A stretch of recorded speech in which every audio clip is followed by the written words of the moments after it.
Good Morning Britain's Kate Garraway details Derek Draper's treatment battle in debate with Labour's Emily Thornberry.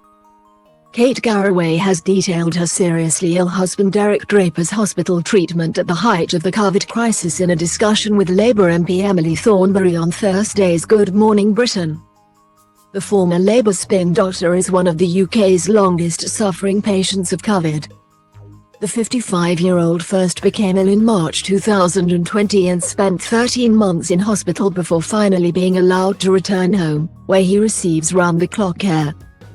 Previously, the broadcaster, 55, has said how Draper would have died in 3 days if he was left untreated in hospital.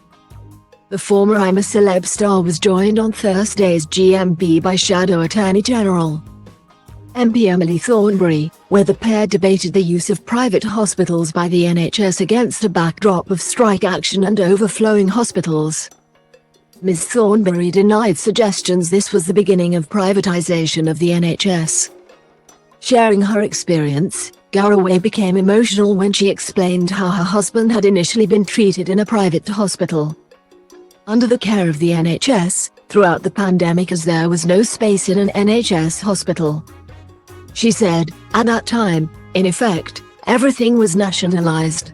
All private hospitals had to take NHS patients at the cost of an NHS patient. And he went in. But after a while the private hospitals said they couldn't make it pay and therefore it came to an end, it reverted back. So what was the argument against that? The TV presenter then explained how Draper was moved back to the NHS and said the argument against it would be that those paying for private healthcare wouldn't be able to jump queues. Sharing her stance on the topic, MP Thornberry simply said, "My priority is the NHS." To which Garraway replied, "I know, but that's the solution. If you're going to pay for some people to go to private hospitals, what about doing it for everybody?" Despite Garraway's impassioned questions, Thornberry did not comment, instead claiming Labour had plans to recruit more staff to the NHS. Over the summer, Draper was again hospitalised after he contracted life-threatening sepsis and was rushed into intensive care.